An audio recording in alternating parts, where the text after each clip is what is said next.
Good morning class 10th। आज हम start करेंगे new chapter that is chapter number 8 national awakening and establishment of political organisation in India. Class 9th and 10th, hope आप लोगों ने chapter complete कर लिए होंगे। आज हम स्टार्ट करते हैं new topic. The freedom struggle of 1857 was the first ever organized armed struggle attempted to put an end to British rule. Freedom struggle क्यों किया गया था कि हमको ब्रिटिश का बिल्कुल मतलब नामो निशान भी नहीं चाहिए था। हमारे यहाँ जितने भी फ्रीडम फाइटर्स हैं इसी बात पर लड़े थे कि हमें ब्रिटिश के रूल्स पे नहीं चलना, हम ब्रिटिश के हाथों नहीं चल सकते, इसलिए लड़ाई लड़ी गई थी। The struggle was crushed by British Army as a result. Sometime there was a feeling of despair among Indians, yet the memories of freedom struggle remain alive in India. आज तक हमारी मेमोरीज इंडिया में अभी तक alive हैं। हमारी लड़ाई आज भी लोगों को याद है। आज तक हम लोग पढ़ते हैं कि हमें जो आज़ादी दिलाई हमारे फ्रीडम फाइटर्स ने, वो आज भी अलाइव है इंडियंस के माइंड में। Awakening which took place following the freedom struggle develop a pure nationalist feeling among Indian. उन फ्रीडम फाइटर्स ने जागरूक करा एंड उनका जो नेशनलिस्ट की फीलिंग थी वो बिल्कुल प्योर थी। They realise that there is a difference of interest between Indian and British.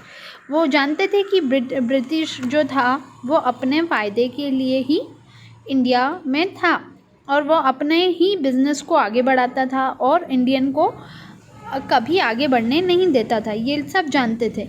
British order to promote their own interest, वो अपने ही इंटरेस्ट के लिए इंडिया को अगर सपोर्ट भी करता था, जैसे कम्युनिकेशन ट्रांसपोर्टेशन में अगर ब्रिटिश ने सपोर्ट करा इंडिया को, वो सिर्फ अपने फ़ायदे के लिए, क्योंकि एक जगह से दूसरी जगह तक माल पहुंचाना ये सब ब्रिटिश ने अपने फ़ायदे के लिए ही कम्युनिकेशन ट्रांसपोर्टेशन की फैसिलिटी लाई थी। हाँ, हम ये मान सकते हैं कि हाँ, ट्रांसपोर्टेशन कम्युनिकेशन ये ब्रिटिश के ही देन है, बट ये उनने अपने फ़ायदे के लिए ही करा था। The reason of national awakening in India, 3 reasons. First reason है political reason. Even before the struggle of freedom 1857, the East Indian Company had taken over the control of entire India with the approval of British, was directly placed under the British government. अब 1857 से पहले India का जितना भी control था वो पूरा British के हाथों में था। Directly placed under the British Parliament passed an ordinance in 1858 which aimed at many administrative changes in India, but it did not change the plight of Indians. The dispatch of Queen Victoria, assurance of people of India as well as native ruler for the past mistake would not be repeated. There would not discrimination against Indians, but these statement insurance were never followed by British government. अब क्या हुआ था, उस time पे रानी queen Victoria का राज्य चलता था, तो उसमें जो भी वो बोलती थी किसी हम अपने नेटिव्स के साथ एक जैसे रहें, सबके साथ एक जैसा व्यवहार करें, बट ये स्टेटमेंट ब्रिटिश फॉलो नहीं करते थे। ब्रिटिश गवर्नमेंट ने ऑल ओवर द कंट्री में अपना राज्य जमाने लगे, वो अपने एकजुट होकर अपना एम्पायर इंडिया में चलाने लगे। Uniform laws and judicial system were established. The unified administrative started by British government develop a unity of awakening among Indians. जो ब्रिटिश गवर्नमेंट थे वो कुछ यूनिटी चाहते थे इंडियन से, बट क्या हुआ, while this uniform act was passed by British in the interest of their own empire. अब वो यूनिटी क्यों चाहते थे, इसमें उनका ही कुछ फ़ायदा था। वो कभी भी ब्रिटिश ने हमारे इंडिया के लिए भला अच्छा कभी नहीं सोचा, वो जो भी सोचा वो उसने खुद के लिए ही सोचा, और इसलिए वो चाहते थे कि इंडिया कंट्री उनके साथ एकजुट हो जाए, क्योंकि इंडिया में जो भी लेबर्स वगैरह था, इंडिया के हर काम करने का तरीका अच्छा था, तो वो ब्रिटिश क्या करना चाहते थे, बस इंडियन से काम करवाना चाहते थे, इसलिए इंडियन पीछे रहती गई। religious and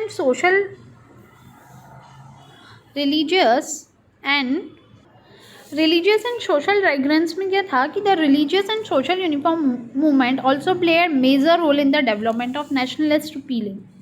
Religious or social resurgence क्यों स्टार्ट हुआ था? जहाँ पर हम लोगों को अपने नेशनलिस्ट फीलिंग लानी थी, लोगों के अंदर राष्ट्र फीलिंग लानी थी. The leader who pioneered this movement become the prominent leader of the political awakening. This movement develop a feeling of respect. ये movement आने से क्या हुआ? लोगों के मन में राष्ट्र भावना जाग गई. अब जैसे आत्मीय सभा, ब्रह्मा समाज, ये सारी सभा जितनी भी ये बॉक्स में लिखी हैं, ये बॉक्स में जितनी भी सभा लिखी हैं, ये सारी सभा जुड़ती गई. राजा राम मोहन रॉय, देवेंद्र नाथ टैगोर, आत्माराम, ज्योतिबा फुले, स्वामी दयानंद सरस्वती, ये सब आपस में एक साथ मिलके यूनिटी, इन लीडर्स ने आपस में इंडियंस को जोड़ा और राष्ट्र भावना बढ़ाई ताकि हम अपने लिए लड़ाई लड़ें. 19th सेंचुरी में बेसिकली क्या हुआ? नेशनलिस्ट फीलिंग जग गई थी. Swami Dayanand Saraswati, Arya Samaj and Swami Vivekananda, Ramakrishna mission, there were many more such movement, बहुत सारे मूवमेंट स्टार्ट किए गए. Among Muslims there were Aligarh Deoband movement, ये मुस्लिम्स के लिए Deoband movement, Aligarh movement. Sikh were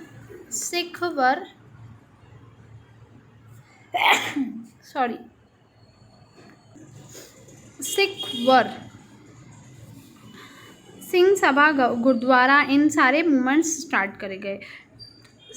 society movement which change the society and thinking, लोगों की थियोसॉफिकल सोसाइटी ने लोगों की सोच को बदला. ये मूवमेंट रेडी हुआ और इसमें बहुत सारे लीडर्स आए, जुड़े और उन्होंने नेशनल अवेकनिंग के लिए जागरूकता चालू करी और जिसमें बहुत सारे पॉलिटिकल लीडर्स भी शामिल हुए. अब क्या हुआ? वेस्टर्न और कल्चर एजुकेशन में क्या चेंजेस आए? नेशनलिस्ट फीलिंग बढ़ गई, इंडियन के हार्ट बीट्स में राष्ट्र भावना आ गई. एक वेस्टर्न एजुकेशन भी स्टार्ट हुआ. His intention in spreading western education in English was to develop a class of people who would work in interest of British government. अब ब्रिटिश चाहते थे कि वेस्टर्न एजुकेशन लाई गई ताकि हर एक को इंग्लिश आए तो वो हमारे काम आए. But on the contrary, spread of English education inspired India to free themselves from the clutches of foreign rule. But क्या हुआ? यही इंग्लिश हमारे काम आई. जो फॉरेन रूल्स बनाते थे हमें वो समझ में आने लगे. इंग्लिश हमारे लिए अच्छी साबित हुई. English language Indian become the acquaint with the western literature, thinking, philosophy and administration. Western education introduce Indian to be the modern concept of nationalism, equality and democracy. और ये वेस्टर्न एजुकेशन इंडियंस ने चालू करा जिसमें nationalist की भावना, equality की भावना, democracy की भावना, ये सारी भावना जागृत करी. अब नेक्स्ट क्लास में हम इसके आगे का पढ़ेंगे. तब तक आप लोग इतना अच्छे से रीड करें. Thank you class.